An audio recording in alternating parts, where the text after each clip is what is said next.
Okay, we're going to start. Thank you all for coming. Holistic approach to ending homelessness, dignifying the needy. Excellencies, distinguished delegates, ladies and gentlemen, good morning and welcome.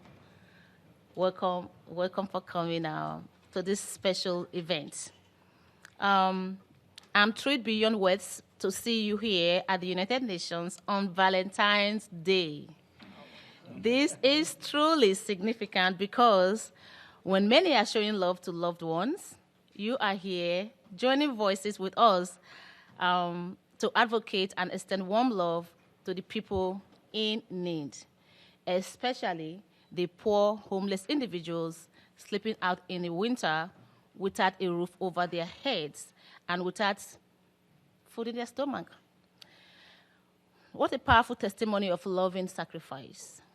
The benefits of rendering your voices to the United Nations Sustainable Goals are enormous. Homelessness is a global issue that we all must endeavor to tackle together, regardless of individual career or background. Many people that we serve are stuck in a cycle of poverty and are left downtrodden and in need. Experience shows that many people that are found on the streets are products of complexities like poverty, broken homes, racial and gender discrimination, unemployment, human trafficking, public health, housing affordability, domestic violence, mental illness, substance abuse, and others at risk of being removed by the authorities, just to name a few. But despite government's efforts, homelessness is skyrocketing, and it is clear that homelessness is still on the rise. And so the issues that come with homelessness, like lack of education, malnutrition for children, human trafficking, are issues that we all must pay attention. To truly help to put an end to the homelessness issues, we need a radical change that includes homes for all. We must provide permanent housing for all and address all the identified complexities together, as one strategy does not apply for every community. I'm truly honored to facilitate and host this very important event geared towards looking at the holistic ways to ending homelessness and dignifying the needy.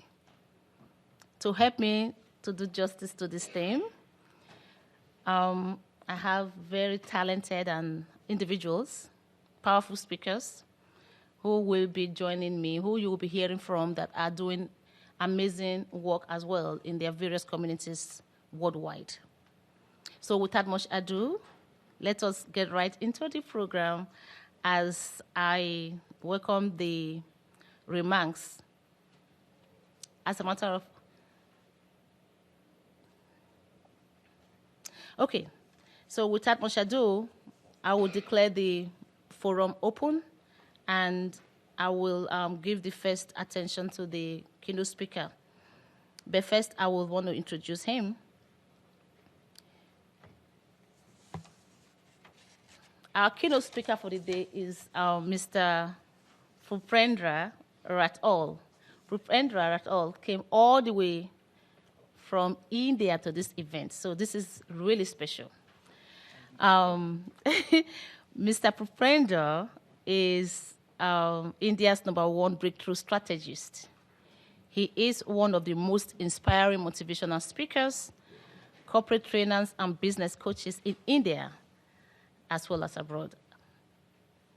Bhupendra has recently been a speaker on TED and Just Talk platform for 2 times each. His Just Talk has been viewed by more than 3.8 million people.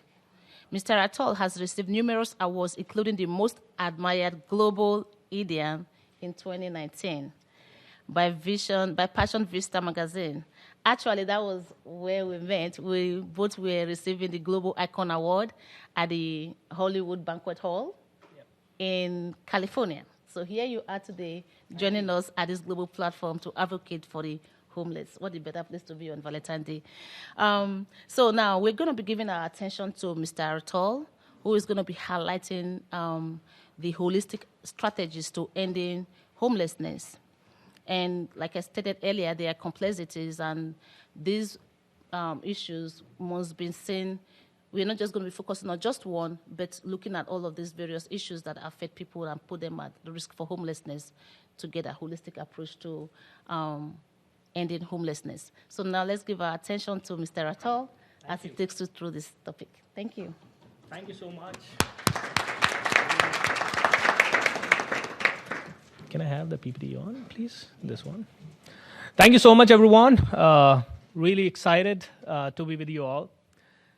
See, while people are busy taking care of their children, busy taking care of their lives, building homes, we are here discussing about others. And that makes all of us very, very special. You clapped for me. I want you to clap for yourself because, you are being a part here, all right? So give yourself a round of applause for that, please. Thank you. All right, so just a moment. So I wanted to share that there's a lot which is happening in this world. There's a lot which is happening. Okay, earthquakes are happening. Natural calamities are happening. And all these things are not in our control. All right? But don't tell me that we can't control a hungry, homeless, and a sick person. We can control. Can we? Can we? I'm asking this forum. All right? We can definitely control all these people, all these things. But for a moment, let's think about these homeless people. Let's think about this. How do they manage their day-to-day living? How do they find the medicines? How do they get the food on time? Do they really get or do they not? And most of the time, when they are sad, when they are upset, when they are sick, is there anybody to give them the love? For me, the most important thing for a human being is not even food, love from the other people. But who gives them that shoulder? Okay? They are, at the end of the day, they are also human beings, right? But who is homeless? That's what we need to really understand. Okay? Over there, you can see a picture. And that is not the picture from anybody who is there on the street. That is one of the biggest slums in India called Dharavi. Millions of people live over there. Now, I want to say that homeless are even those who live in slums and do not get pure water and food, live in or near dirt, has no proper protection, has a lot of crimes around, and also has no security and comfort. These are also the people who are homeless. Yes, there are a lot of people who are living in the streets and all, but then these people are also homeless, and they also need our attention. Now, when it comes to homelessness, what kind of challenges a homeless person has and what kind of challenges these people face? And there are a lot of complexities which are attached with this particular thing called homelessness. What are those? Few of them were mentioned by Queen during her introduction remark. Human trafficking, drug abuse, diseases, violence, and so many other things. So, my dear friends, when it comes to homelessness, it's not about people. I was just discovering that, what are the statistics about homelessness? So you will look at a slide next to this where you will see some of the statistics. Okay? Look at this. Okay? When it comes to the countries like Ghana, more than 5.5 million people are homeless. I come from India. 78 million people are homeless. 78 million people are living on the streets. Let's look at some of the statistics from United Nations, and the number is in front of you, my dear friends. It's difficult to get an accurate number of world homeless population. As per Homeless World Cup Foundation, 1.6 billion people lacked adequate housing in 2015. 1.6 billion. And that means, we are total 8 billion people, and out of them, 1.6 billion people lack the proper homes. And that's a big, big, big number, I think. But I think, in order to stop homelessness, we need to understand what are the root causes of homelessness, all right? And here are some of the root causes. If you look at the bottom of this pyramid, the number one reason is greed, hatred, violence, gender inequality, sex crime, and insecurities. I read somewhere that Nigeria is one of the 6th leading oil producers in the world. And it should have been massively rich country. But over there, this particular reason, which is deterioration of the human nature, greed and hatred, has made Nigeria one of the poorest countries in the world. And a lot of people homeless over there. These things lead us to corruption, flawed education system, flawed leadership, and many more. And there we lack security of job. Many people become homeless because there is no job security. Political issues are there. Population explosion is happening. Not proper income sources. Sometimes some illnesses. Sometimes some kind of, mental imbalance. These are the things which are creating, and at the end of the day, poor health and illiteracy are a couple of more. So all these causes are really, really creating homelessness. And yes, natural calamity is one of them. But are these the only things? Yes, in order to address these issues, probably it will take a lot of time. But I also feel that there are 3 more reasons why people are homeless, and that is lack of compassion, sensitivity, and spirituality. Here is a quote which I wanted to read. I always wonder why somebody didn't do something about this. And then I realized I'm also somebody. It all needs to start with me. So look at this wonderful thing which Pope Francis has to say. These things become a norm. That some homeless people die of cold on the streets is not news. In contrast, a 10-point drop on the stock market of some cities is a tragedy. A person dying on the street is not a news, but a drop in the stock market is a huge tragedy. A person dying is not news, but if the stock market drops then it is a tragedy. Thus, people are disposed of as if they were trash. Now, my dear friends, the challenge is not the homelessness. Challenge is many people are talking in these kind of conferences about homelessness, and we have come dangerously close to accepting the homeless situation as a problem that we just can't solve. Many people are just thinking that, it's very difficult to solve it. Now, question to this forum is it really difficult? If every person become aware and educated, if every person really contributes, and if all the governments get into the action, can it be removed? Yes, it can be removed, because Finland removed it completely. I'll come to it as to what Finland did about removing it. But there is a question here: who are we as human beings if we ignore the sufferings of others? Today, if you go to the scriptures, I come from India, and there's a holy book called Gita. And in Gita, it is said that if a human is not helping the humans and animals, then he is not human. He is nothing but an animal. That is what Gita says. Because animals also produce kids, animals also eat, sleep, and do whatever they want to do. Okay? So what is the difference between human being and an animal if human being cannot help the others or the needy? So I want to bring our attention to this particular thing, that today we have more resources, better technology, better education, faster communication mediums, all the possible resources and access and the travel, ease of travel, and every single thing is on our disposal today. So now the question is, we can solve this problem for sure. Am I right? Yes. And that is how is the question. Now, a common man has a problem, all right? He wants to help, but he doesn't know how to help. Government can help, but probably government has too many issues. So what is the holistic approach I'm going to talk about is, see, the first thing which I feel is that every homeless person needs an identity, okay? Because this identity that he's homeless is not probably going to help us, because when he is identified as homeless, it is not going to work. There's a small organization in India called Narayan Seva Sansthan, and there is another one called Art of Living. What they are doing is they are picking up these homeless people, they're shaving their beard, they are giving them medical treatment and giving them wonderful care. And that identity, when they feel special, that is what changed. Then the second thing, definitely money. Money means resources, means house, affordable housing, and all this.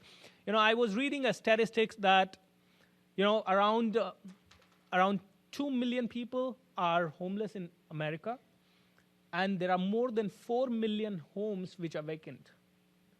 All right? So people are homeless, but there are enough homes which are vacant. All right? So we need to give them those homes. We need to find a way. We need to give them the career. We need to give them the job. We need to find proper nutrition and health for them. We care about ourselves. Even if, slightly vitamin D goes down in our body, we goes to the health minister or the doctor or wherever. All right? But then what about these people? How many deficiencies they might have? Are they getting proper nutrition? No. So we need to find out a way. And then more important is love and a secure future. My dear friends, I am a breakthrough strategist, and I know one thing for sure. Every human being is capable of becoming whatever he wants to become if he gets the proper environment. It is all about the environment. And each one of us sitting here can definitely give that environment. A few moments ago, I was talking about how Finland completely solved this problem of homelessness. Look at this. If any other country, they first see the people on the streets, and from there they get them to the night shelters, from there they get them to the hostels, and then transitional housing units, and finally the independent apartments. This is what most of the countries do and try. But Finland did something amazing. What Finland did is, Finland gave them housing first. They ran a nationwide campaign that said housing first. And to be very honest, it's expensive. But Finland government says that in the initial moment, it is expensive, but it's not that expensive in the long run. In the long run, it is very, very affordable. That's what Finland did. And Finland had solved. This is the only country which has solved this problem almost 100%. So they receive individual tailored support services. There are no more homeless sheltered in Finland. They have all been turned into supported housing. It all costs money, but it saves much more than that, right?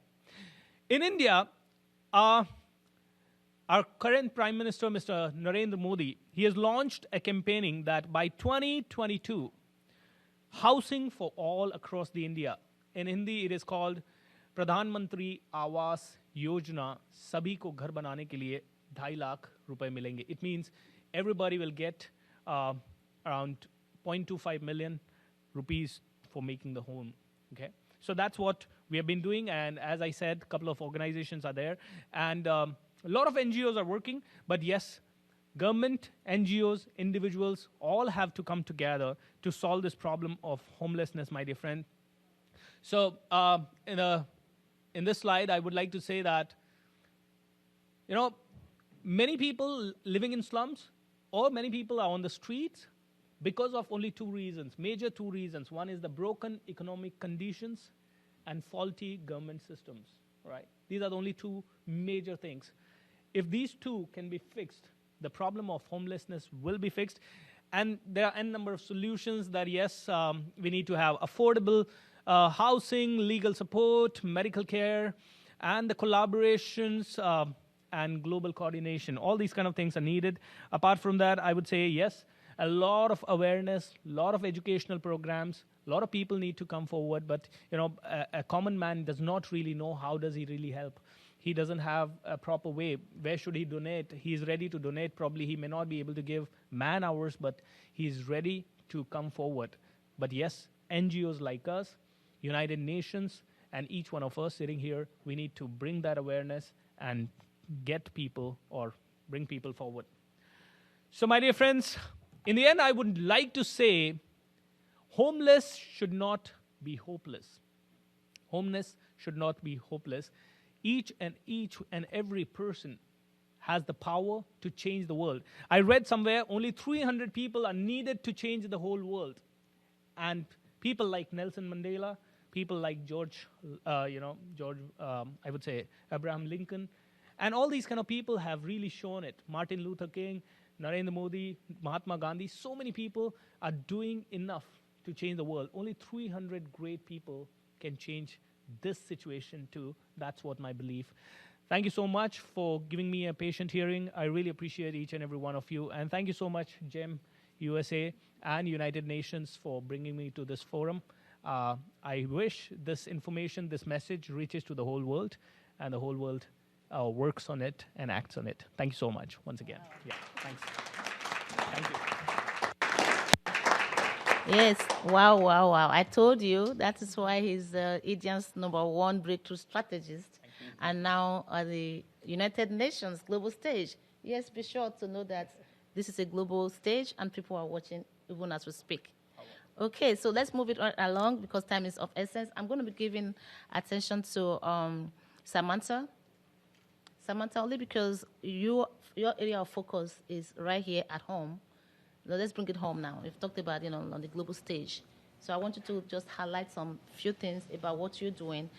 Before that, let me quickly let people know who you are. Samantha, Ms. Samantha Capio, Capio is the coordinator for the Office on the Homeless and Housing Continuation of Care for the Department of Human Services in Union City, New Jersey.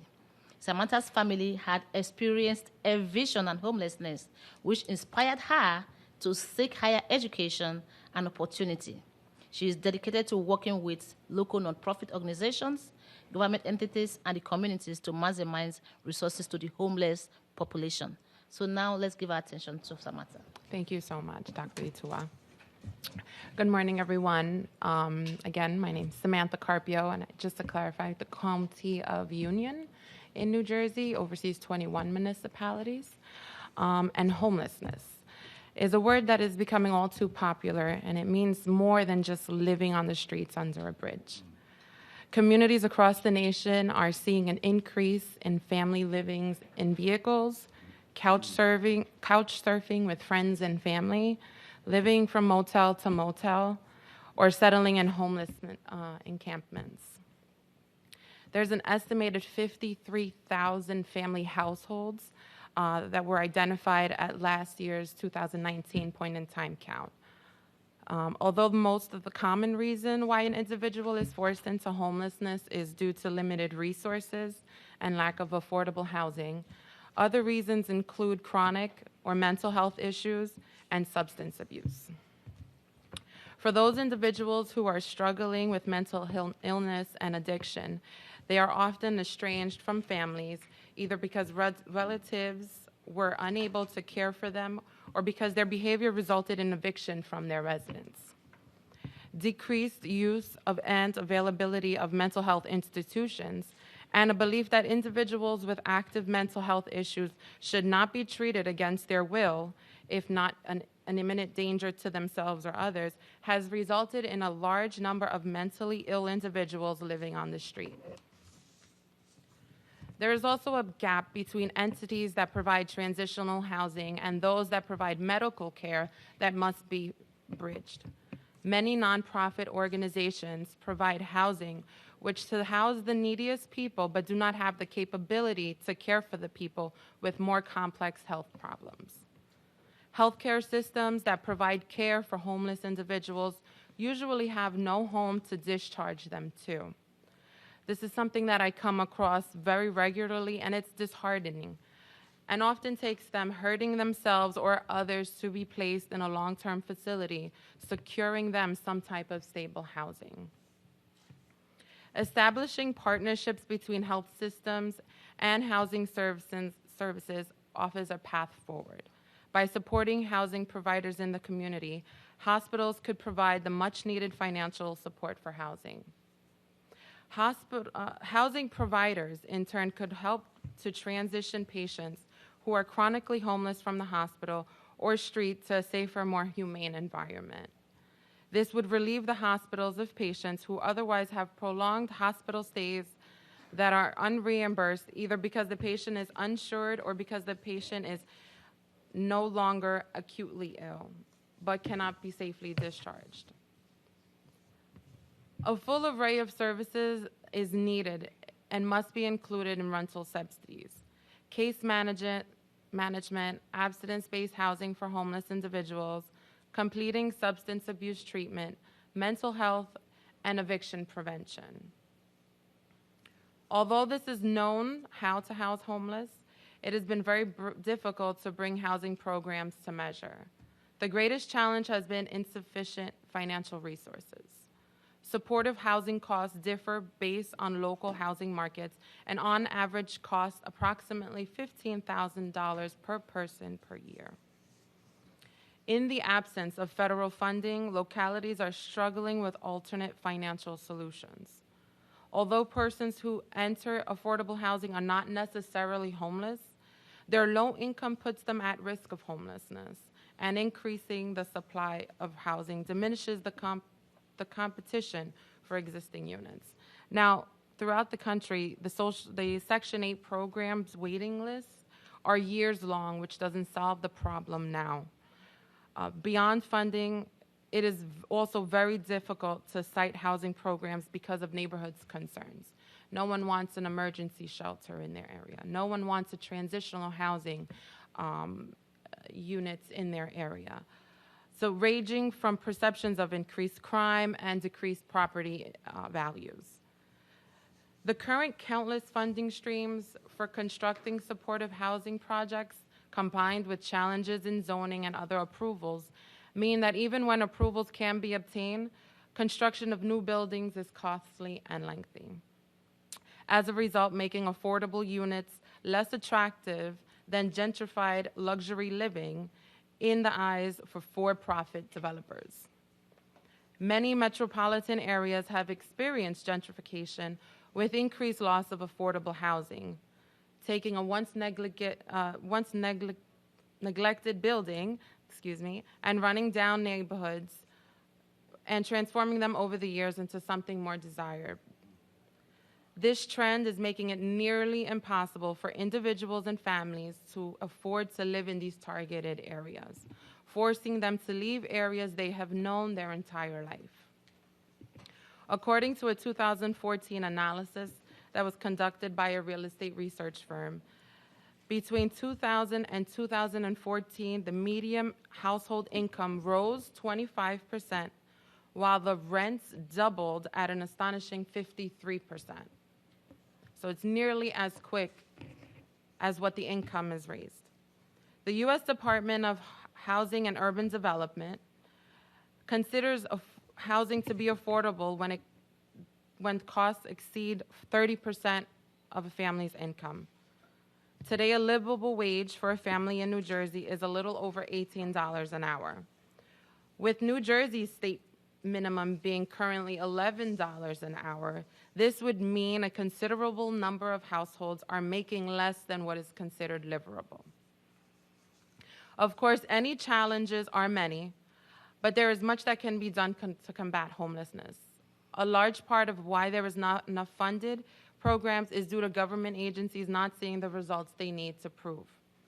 Organizations such as the Global Empowerment Movement and collaboration with local and state government can help in mobilizing various stakeholders in addressing the homelessness. The collaboration can help push for strategies and long-term solutions to decrease and hopefully end homelessness in the long run. Thank you guys for your time, and I appreciate your patience and attention. Thank you. Thank you so much for that powerful deliberation, Samantha. Time is going, so we're going to keep moving in because we still have so many other powerful speakers to hear from. At this time, I will let us give our attention to Mr. Willpower Harris.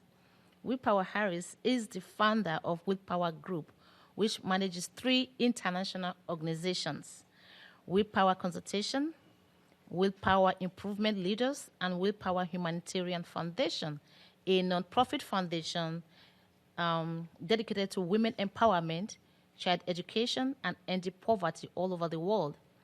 In line with today's theme, his organization's single mission is spreading kindness, and he has supported over 500 orphans in India and sponsors educational advancement of over 500 girls in Ghana. He's also a speaker, and without much ado, let's give our attention to Mr. Willpower Harris as he addresses and more about the broken homes. Mr. Harris.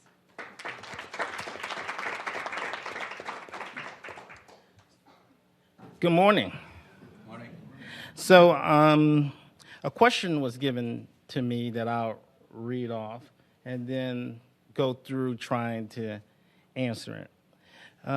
Broken homes, single families, are particularly vulnerable to poverty and homelessness, a situation that can have dire consequences on their children and also generations of children to come through.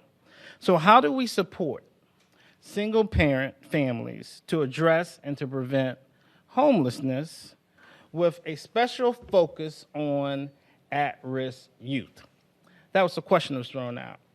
So in order to answer it, I was raised by a single parent. She's here today. And I also was an only child. So when you are raised by a single parent and you are the only child as well, when you're out in your neighborhood, nobody has your back but you, okay? So there was this one kid in my neighborhood named Anthony, and Anthony had fixed it in his mind that he was going to beat me up, okay? And Anthony had two brothers. So all week, I was trying to avoid these three kids.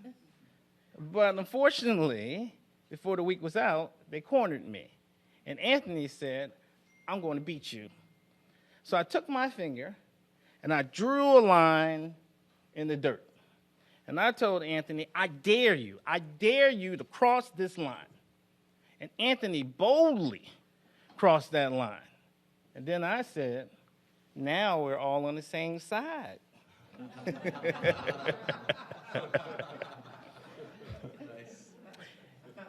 If we are going to beat homelessness, we all have to be on the same side. It can't be my organization, your organization. It has to be about collaboration. So when I look at how we can have an impact on homelessness, it has to start with us looking at who we can collaborate with. So I'm going to go through three different examples of collaborating, three different suggestions that within GEM that we can suggest is done on a bigger, larger scale. So the first is my consultation company was doing work for a client, and I met someone named Simone Ghost. And because at one time Simone was a teenage mother, she decided to create a nonprofit organization that hits at the heart of trying to help teenage mothers who were homeless. So when I saw that, it touched my heart. It was almost like she felt whatever pain, whatever struggle we go through it so that you're able to use that experience in order to help somebody else out. So instead of collaborating and just saying, here's some money, what we decided to do was my organization, Willpower Humanitarian Foundation, gave some money. Simone started to interview girls in Brooklyn in order to give them certification to get nursing assistant certification in Brooklyn. So instead of just giving somebody a hand out, now we're giving somebody a hand up. Instead of buying somebody diapers, Pampers, baby food that can just come and go real quick, now you're able to empower somebody so they can buy their own diapers, Pampers, and bring up their kids real quick and real safe. And I'm so proud of her. And Simone is here today. So raise your hand, Simone. And that's Simone. Collaboration is needed when focusing on at-risk youth. You have to use what you love to fight what you hate. That is the key to being able to tap into your passion, tap into the reason why you were even born in order for us to hit at the heart of homelessness. So collaboration is the key to locking out homelessness in our society. There was another question that was thrown out at me that I'll discuss. Based on the organizations that I've interacted with, the question was, what are some present examples? What are some good practices to prevent homelessness without leaving anybody behind? And you brought up some excellent points around vehicular homelessness. A lot of people don't talk about that. How can we ensure that we don't leave anyone behind? And do we have any compelling experiences? Is it realistic? Are we all just dreamers to just think that we can end homelessness? I think it's very realistic. Mr. Rator talked about the complexity of homelessness within India. You also mentioned the complexity of vehicular homelessness. I went to high school with a guy who turned out to be a fantastic lawyer, a great humanitarian, and just gifted authoritatively. This guy could talk. And he talked so well that he spoke to his group of friends about vehicular homelessness and the fact that people forget about the people who are forced to live in their car, that they have found no space, no place other than that little space in their car. And in the process of talking to his friends, this is just a regular old guy doing a regular old thing. But talking to his friends, starting to collaborate, they decide that they're going to start interacting with city council members, that they're going to start looking across the country to see what can be done in order for when people are homeless and they're going through vehicular homelessness, they can be ticketed, towed, or taken. And in the process of talking to my friend, I started to bring up, unfortunately, malls are disappearing. Malls are going by the wayside, but they still have all these parking lots where cars can come and be there. In addition to that, drive-in movie theaters. There at one time was so many of them. Now you're hard-pressed to find any. So from me talking to my friend, now Willpower Humanitarian Foundation is collaborating with Sleepy Herd. That was the name of the group that my friend started from high school. His name is Kelsey Patterson. He's the founder of Sleepy Herd, and he's here with us right now. Raise your hand, Kelsey. So you have to use what you love to fight what you hate. Collaboration is the key to locking out homelessness. So I've talked about two examples that are here in the USA. But as we heard from our first keynote, there are examples all over the world, many. So Willpower Humanitarian Foundation started a group of volunteers called Willpower Warriors. These are college kids. College kids that on Sundays, they donate their time to going out into the community to do something different. And one of the things they do is they work with street people. This is in India. And one of the biggest states that we're in is a state called Maharashtra, where Mumbai is there too as well. So the interesting thing, and what you see up on the screen is, I give speeches in India for free to college kids. Use what you love to fight what you hate. I love teaching, right? What I hate is anytime kids feel demotivated or pushed down. So I do this speech called ABCs of Success, and this kid had a science project the day that I went to speak. And I was looking through some pictures last week, and the next picture I saw was him actually helping out. If we go to the next slide, he's helping out now, and he has the Willpower shirt on. So that when you feel passionate about something, these kids take our money, And then they go out in their community and they do something. They're college kids. They don't have, like, wives and family and jobs and responsibilities, but they have time. And our first keynote spoke to that, too, as well. If you have money, collaborate with someone that has the time. Okay? If you have the time, then collaborate with someone that has the money. Just because you can't do everything you want, just do a little bit, and you will find you will meet that person who can help you do a whole lot. When you use what you love to fight what you hate, collaboration is the key to unlocking homelessness. So we have to remember, this is hollow ground. Where you sitting at right now? It's hollow ground. This is the birthplace of the seeds of greatness, the home of collaboration. This is the United Nations headquarters. This is where stuff like this happens. So we all have special gifts.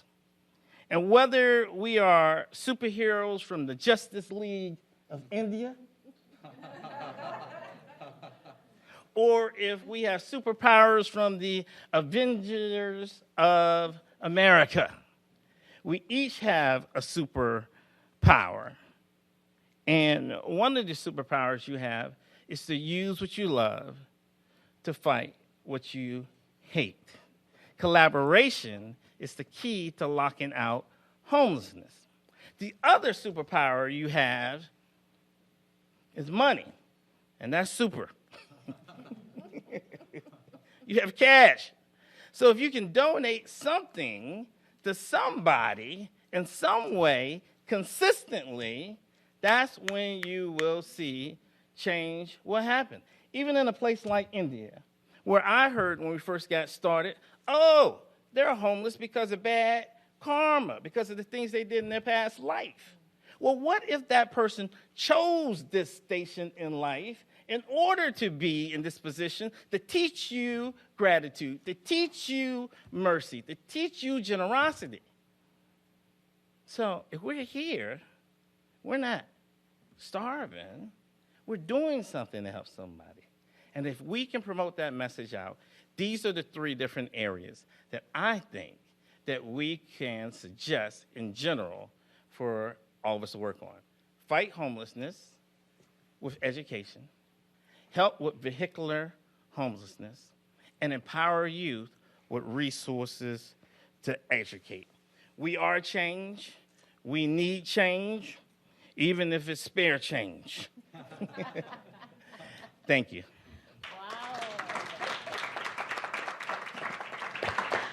I told you we have powerful speakers. So this is another one. I know you were saying throwing questions at you. Yes, these are thought-provoking questions that God gave me that I have to ask you all to help me to address. But I'm so grateful that you've taken the time to really, dig through into all of this. So now let's move this along. We'll be talking about, how to help other people, what is going on around us, but have we actually really experienced homelessness on our, by ourselves? Sometimes if you have to experience something to be a good teacher of that stuff. So this is why we introduced the next speaker, Mr. Donald Whitehead.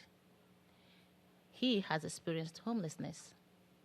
But let me tell you a little bit about him. He is a person in long-term recovery, and he will tell you what he means by that. Without much ado, let us give our attention to Mr. Donald Whitehead. Mr. Donald. Thank you. Good morning, and it's an honor to be here today. I'm very grateful to the Global Empowerment Movement for providing me the opportunity to deliver my remarks today. And just a little bit more of my background, because I just want to frame the issue so you can understand how a person gets from that condition of homelessness to where my station is in life today. I am the president of the board of directors of the National Coalition for the Homeless. The National Coalition for the Homeless is the oldest and largest advocacy group that works on homelessness in the United States.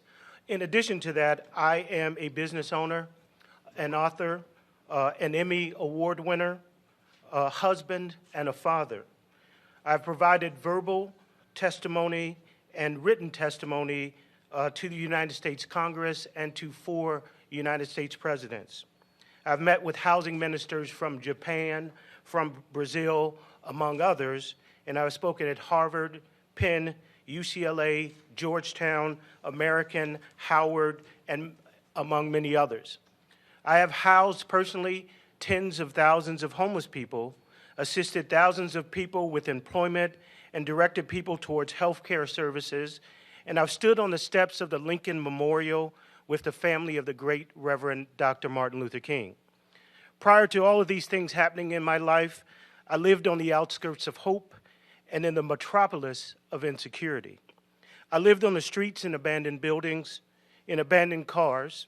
Instead of living the American dream, I lived the American nightmare. I listened to the voices that said people in my experience were doomed to homelessness as a life sentence. My experience taught me that change is achievable and success is attainable for anybody who experiences homelessness. I learned that homeless people are not lazy or dangerous, and they're very similar to housed people, and that homelessness is houseless but not hopeless. I learned that very few people, if any, in my 25 years of work actually want to be homeless. I learned that it is extremely difficult for people experiencing homelessness to make it on their own. It takes a collective of individuals dedicated to their success to give them hope, strength, and resources to restart their lives. It is my belief that in order to change the country's mindset about homelessness, we must lift the voices of the thousands of people who have overcome homelessness. The National Coalition for the Homeless has held as a practice that people experiencing homelessness should be involved in every aspect of our work. To end homelessness, we must provide comprehensive resources to address the underlying issues. We must provide affordable housing, livable wages, affordable health care, and supportive services. In order to obtain these resources, we need to develop a campaign that raises the awareness of the needs of people experiencing homelessness. We need to organize. 30 years ago, the National Coalition for the Homeless organized the Housing Now March with people experiencing homelessness, representation from labor, faith-based organizations, unions, and the general public. Housing Now brought together thousands of individuals to Washington. The action resulted in some of the most important gains in services to homelessness. The McKinney-Vento Act, which was a result of that march, is the primary source of funding still today in America to address homelessness. In recent years, though, we've experienced an explosion of homelessness. Many communities have declared states of emergency. We estimate that over 3.5 million people experience homelessness each year. This is unacceptable in the richest country in the history of the world. In November, we launched Housing Now 2020. Our goal is to recreate that vast coalition that included labor and faith and also members of the community we had actors and singers and people like Jesse Jackson. We all joined together. We hope to complete the unfinished business of the original march. Power concedes nothing without protest. It never has, and it never will. We can and we will end homelessness. However, we can only succeed if people experiencing homelessness are the leaders of that movement. To truly end homelessness, we need to re-energize and organize a movement to demand significant increases in the funding that keeps pace with the rising local needs. We need a national human right to housing. We need to rebuild the movement to end homelessness, and this can only happen with renewed organizing and mobilization to demand Congress and presidential candidates to commit to a national right to housing. We need to immediately restore funding to pre-1980 levels. In 1980, the HUD budget was $72 billion. Now it's around 30 or so billion. We need to double the McKinney-Vento Act. Right now, the McKinney-Vento Act is somewhere in the neighborhood of a few $billion, about $3 billion. And 87% of that goes to restore, we talked about permanent supportive housing, 87% of what the federal government provides for housing in this country for homelessness goes to renewals. So those people that are living on the street, collectively, the 3.5 million people, or HUD says about 500,000 people a night, they only get about 12% of the funding nationally for homelessness. And that's why we see this growing number of people on the street. We need to increase funding for residential treatment services. We need to expand the eligibility for assistance for families living doubled up or in their cars. According to HUD, their definition of homelessness, if you live doubled up, if there's more than one family living in a household, that doesn't count as homelessness. If you live in a car and you haven't connected an agency, we can't solve that until we make it eligible under HUD's definition of homelessness. The education department has a different definition. They say that this year, 1.35 million children are homeless in the United States. Women and children are the largest growing sector of that population. And finally, as many people have said today, we need to come together. We need to collaborate. We need to really, and not in statement only, but actively create a global empowerment movement. And the way we do that, many people are homeless on the streets today, but somehow I believe that in this country we've become satisfied with homelessness. Homelessness is not an unnatural thing. People walk past homeless people. They walk over homeless people. They look past them. They look through them. Homeless people most times feel invisible. And we have become satisfied with homelessness. So I'll close with a quote from the Reverend Dr. Martin Luther King. And Reverend Dr. Martin Luther King said in one of his last public appearances, "Let us be dissatisfied until America will no longer have a high blood pressure of creeds and an anemia of deeds. Let us be dissatisfied until the tragic walls that separate the outer city of wealth and comfort and the inner city of poverty and despair shall be crushed by the battering rams of the forces of justice. Let us be dissatisfied until those that live on the outskirts of hope are brought into the metropolis of daily security.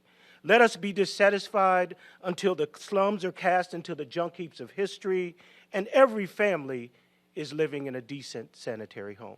I thank you very much. And I want to say to you today that I wanted to put a face on homelessness. I could have talked about all the statistics with the National Coalition for the Homeless, but many of you do some great work. You do a lot of community service. You save people. But often that work goes unrewarded because you don't get to see the tangible results of that work. Today you do. The tangible results of people giving back to each other. And I thank you very much for being here, and I thank you for being part of the global empowerment movement. Thank you. Wow, wow, wow. Thank you so much. We really needed that, didn't we? Because we can't talk about homelessness and people don't really seem to understand that, yes, homelessness is real, but from homelessness to being on the global stage, it's also real. Thank you. Yes, so next speaker, Mr. Rajiv Jahav, is the CEO at R Square Media Incorporation. As a matter of fact, I want to quickly say the video you were watching earlier is actually made by the Mr. Rajiv. We are very grateful. Thank you for being part of the global empowerment movement. So, yeah, Mr. Rajiv is an award-winning online reputation management company who helps clients be seen or not be seen, including extreme outcomes like making bad press or competition invisible online. Clients view Rajiv as a freelance CMO and campaign planning expert who works with internal teams to achieve and exceed business objectives within set time frames and budgets. So, Mr. Rajiv, once again, thank you for being part of Global Empowerment Movement. We also know that you do work with at-risk students, youths, and mentorship. So please, we want to hear from you and how you do that. Absolutely. Thank you. Happy to be here. Is it on? Okay. Okay. First off, I'd like to give a lot of gratitude to the Global Empowerment Movement and Dr. Queen Blessing for inviting me here.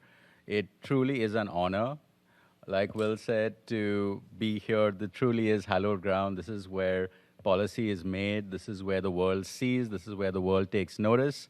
So to be here is a huge, huge honor. So Dr. Queen, thank you so much for inviting me. So without further ado, just to give you a small introduction, can we go to the next slide? Yeah.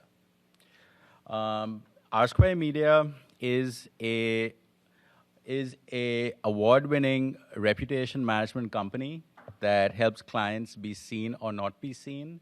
We are an industry-recognized icon when it comes to innovation. That's actually me receiving the 2017 Minority Business of the Year award in the company of Con Edison and MTA, two massive, ginormous companies. It certainly was a highlight for us. And I'll be speaking about innovation in just a second.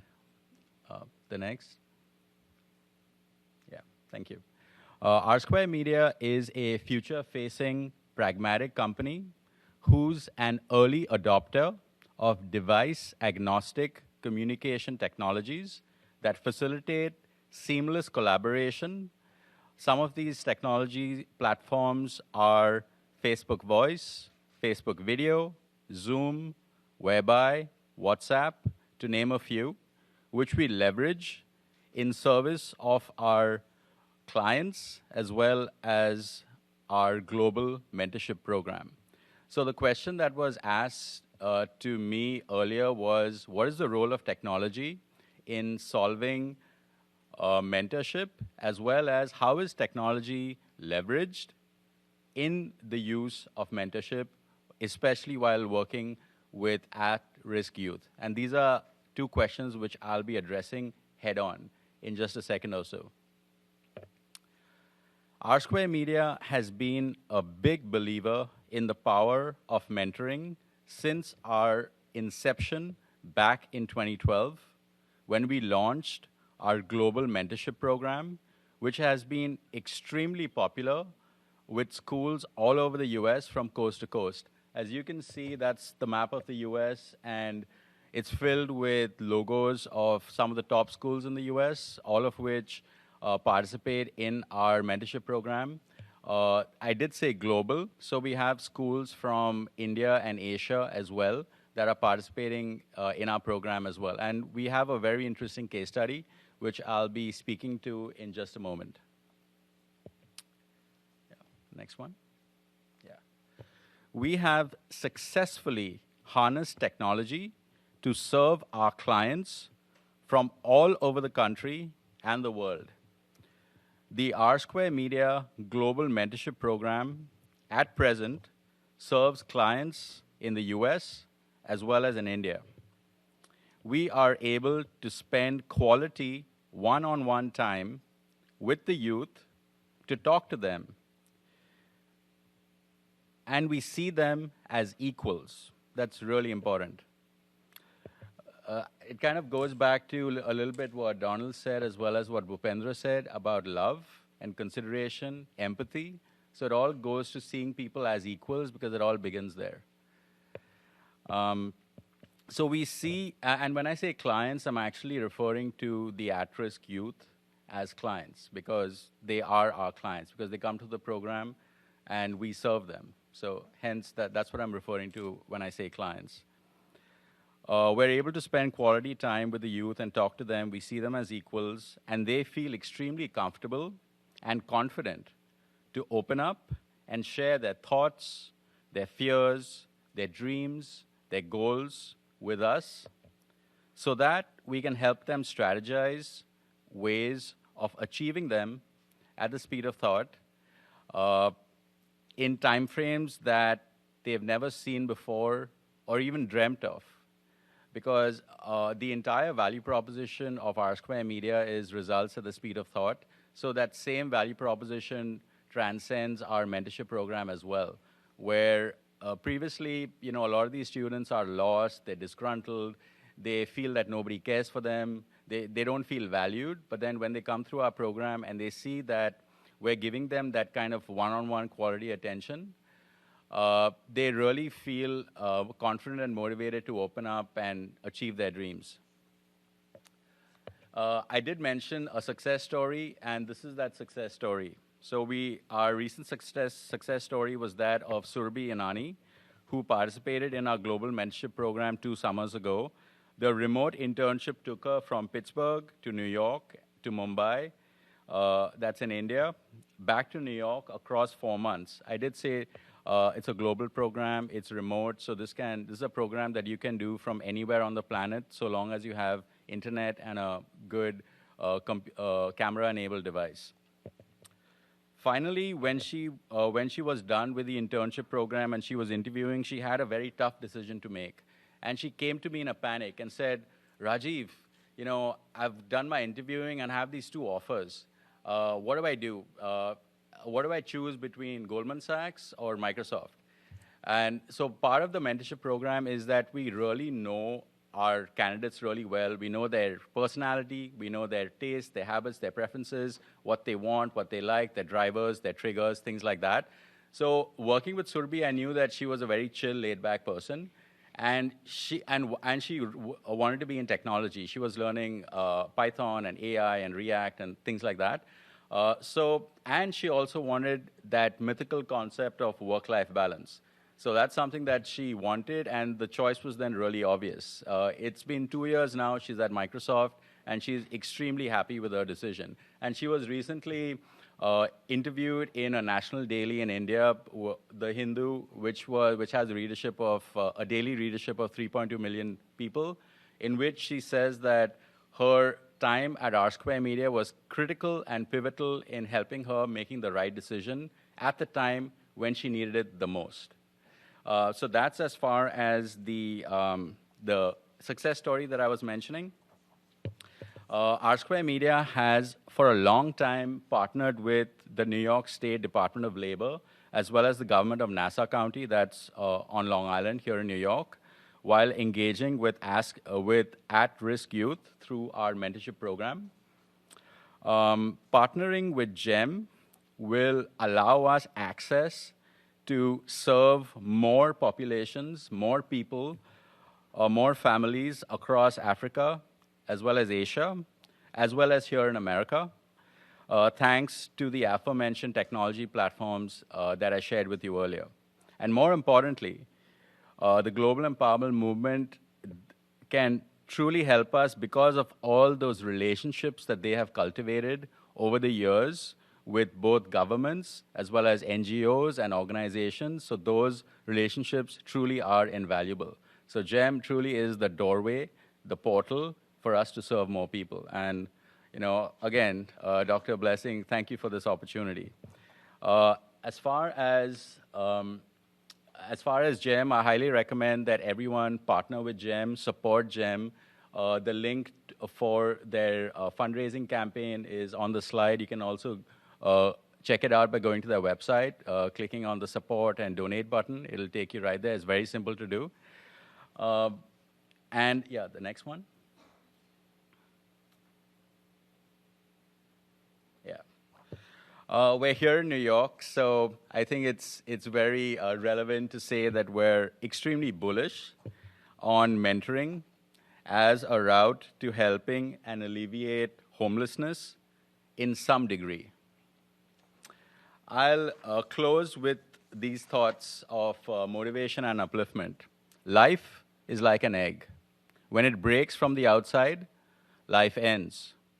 But when it breaks from the inside out, life begins.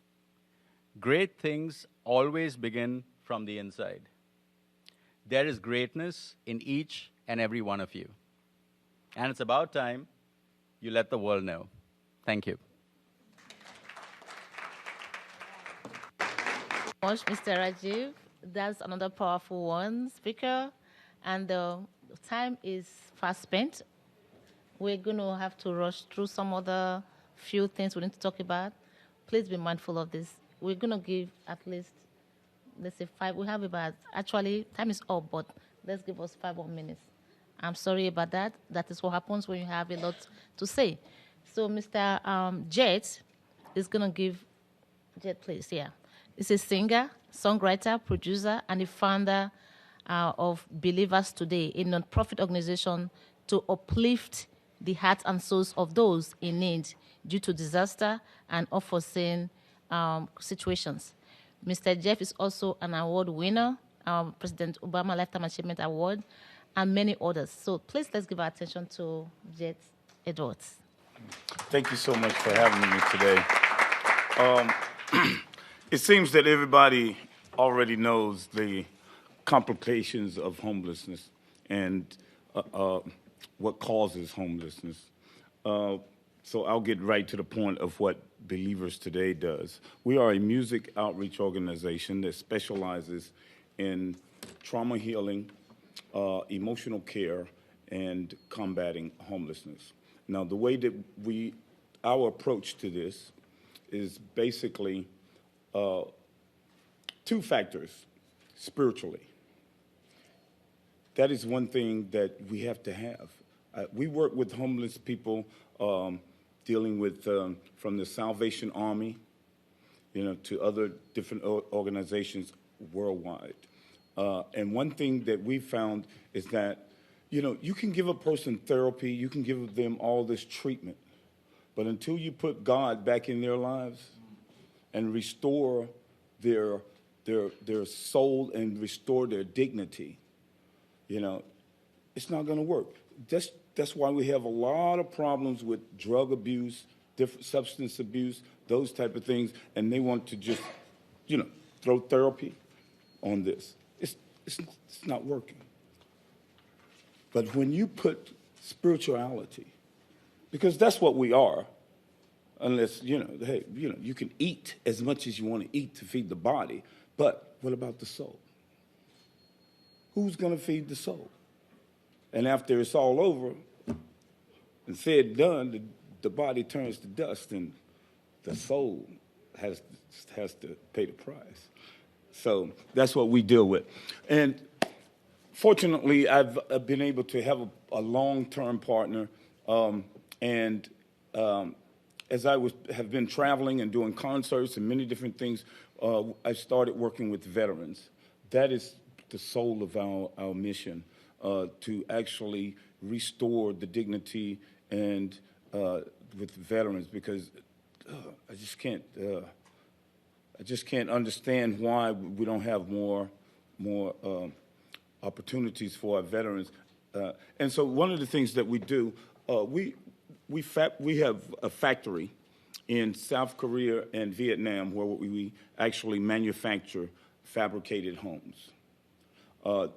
If we really want to combat homelessness anywhere in the world, anywhere in the United States, we can do this. We can build stadiums.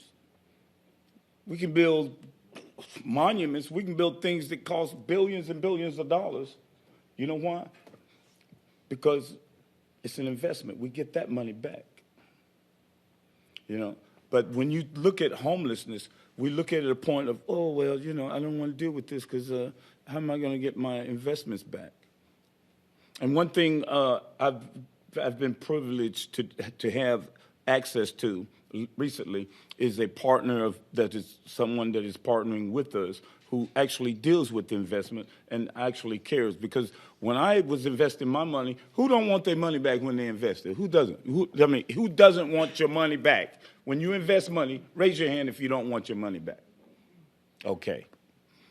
Right. You don't want yours back. Okay. Well, I got a friend, Shaquille Latimer. He's an investor, and he's a good friend. And he's shown us ways to actually make money and take money by helping others.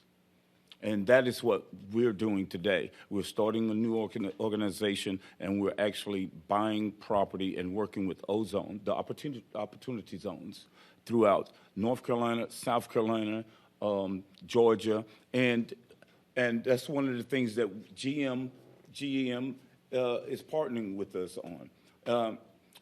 And without further ado, I'm just going to go to my partner, lifetime partner. We've lost millions trying to get this started and get this actually up and running, and he has actually led the line. I mostly deal with the emotional care and different things like that, but we've started to bring the homes to America, and we have one home now that is here that we're going to be giving away to a veteran on Veterans Day.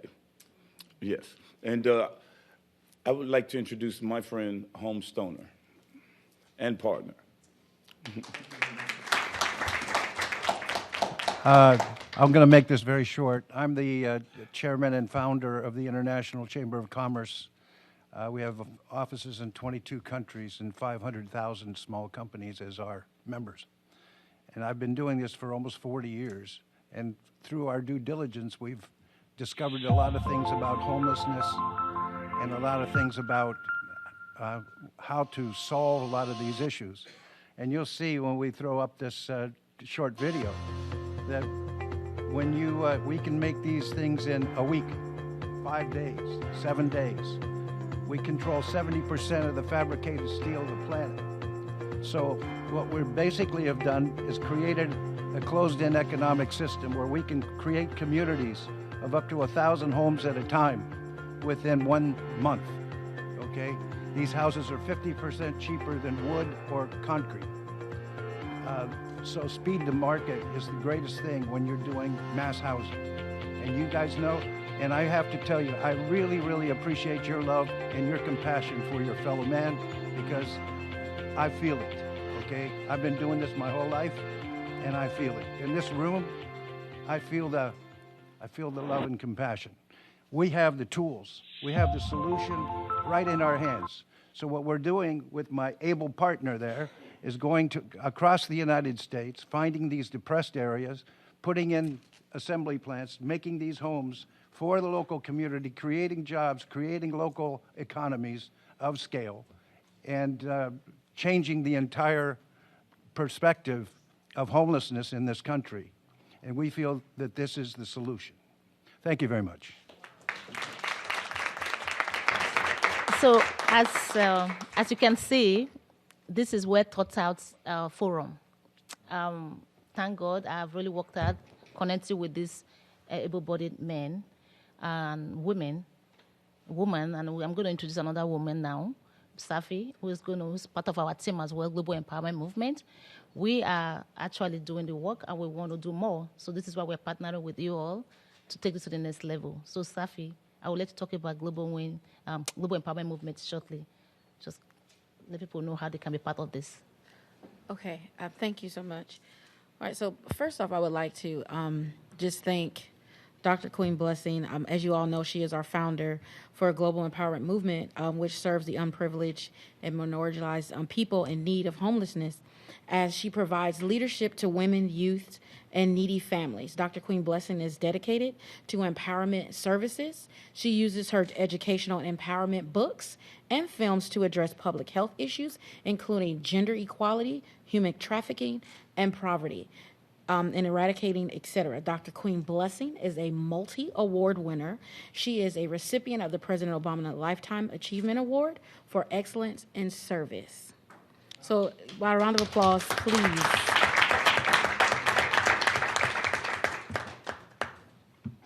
Okay, so I'm really blown away by what I've heard here, and I've taken notes, and I'm going to piggyback off of everybody, but like the gentleman said here, we have to use what you love to fight what you hate. This gentleman here, you said they started with housing first by the 12.5 million.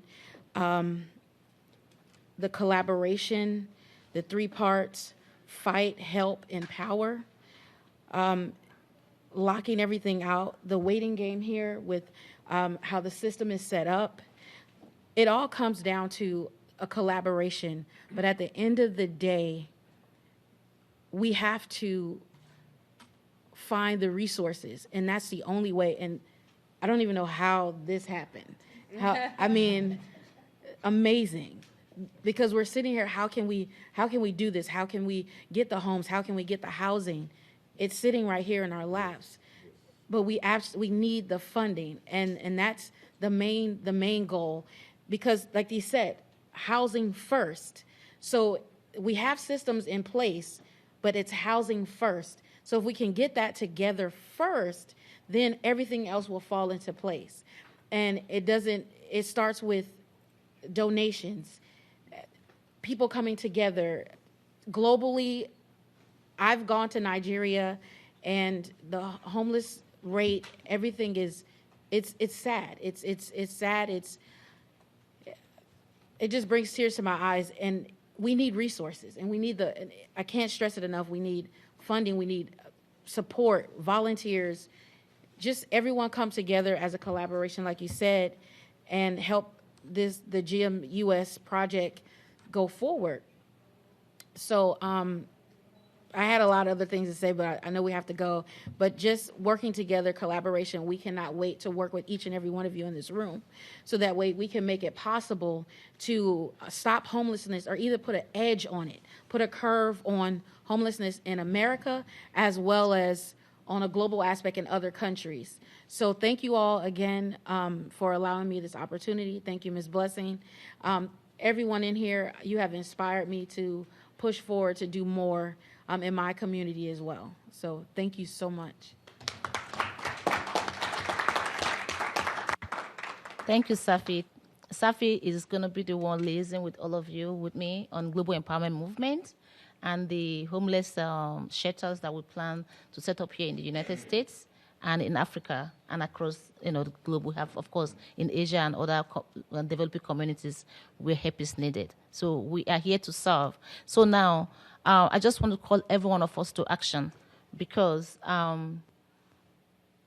because we speak right here at the United Nations, at the global stage, but beyond just speaking, it's actually time to put what we talk about into action, implementation.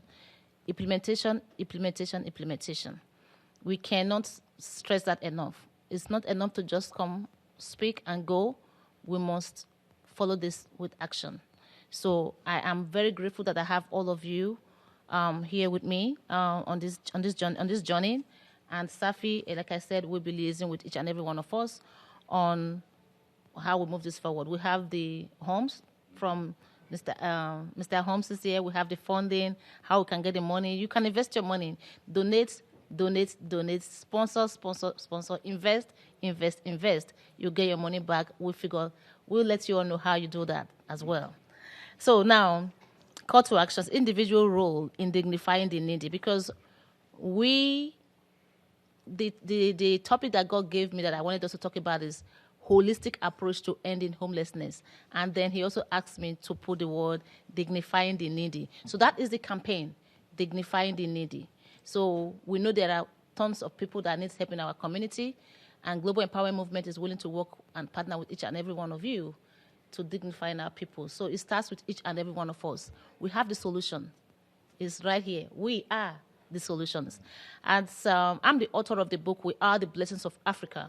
So when I say Africa, people think, okay, it's just for Africa. No, we are the blessings of our own communities.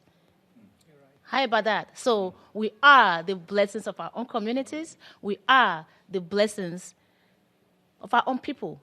The issues we see in our community, the solution is us. So I'm encouraging each and every one of us to step up, to be part of implementing what we are advocating.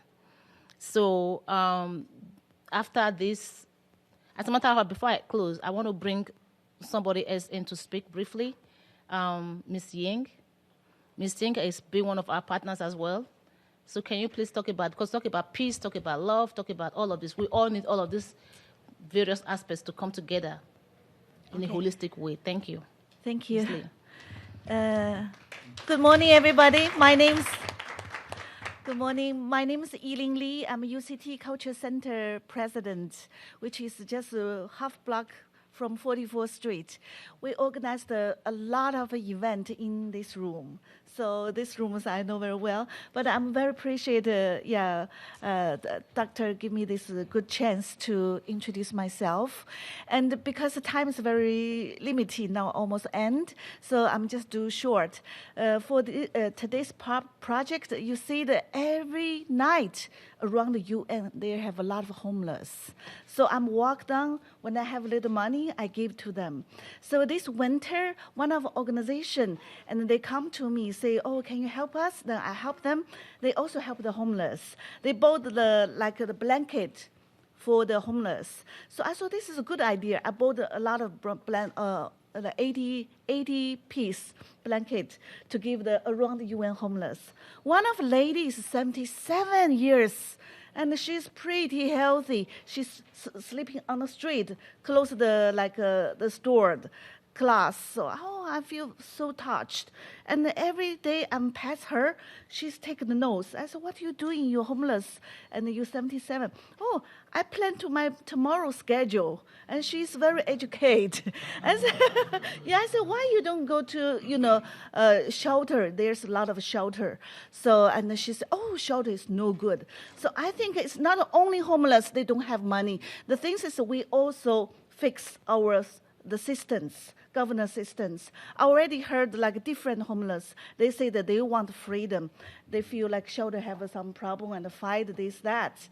So I think also I bring this message to everybody.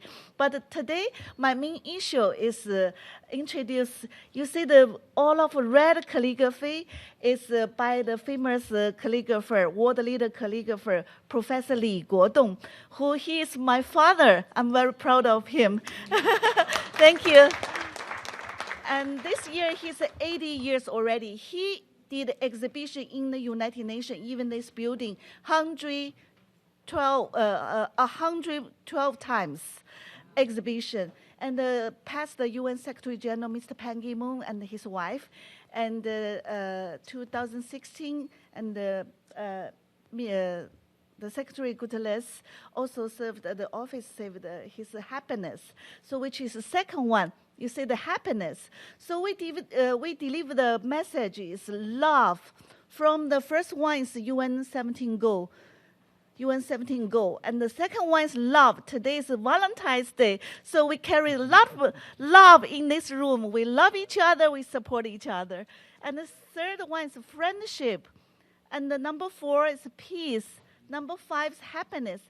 Number 6 is longevity. Everybody needs longevity. And then the last one is corporate. So today, we together we will cooperate. Any dream will come true. So I'm very happy, and the time is so short. I don't want to, waste you a lot of time from this room. So please contact me and contact Blessing. And future, let's hold hands together, help the world who need, and the children and the homeless and anybody. And then thank you, everybody. Thank you. Yeah, we are going to be running up, but I cannot round up without introducing or just acknowledging our mama in the house. Our mama in the house is Queen Mother.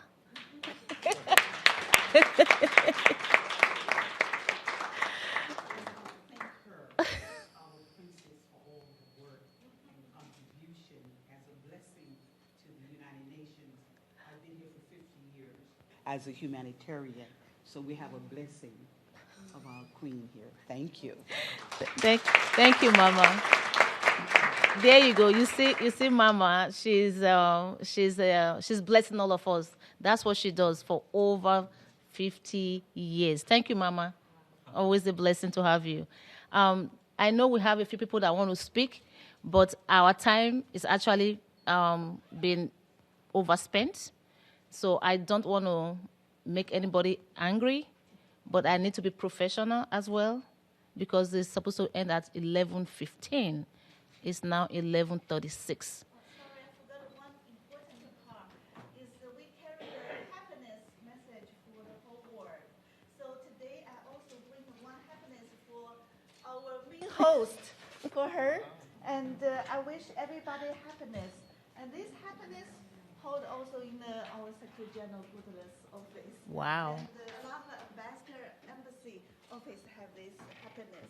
So we deliver the happiness to the world. I wish whole room, you family happiness. Wow. Yes, we might together take one picture. Thank you all. Let me see. I'll shake your hand. Thank you for this presentation. Invite everybody. Thank you. So with this, I will declare the forum closed. Thank you.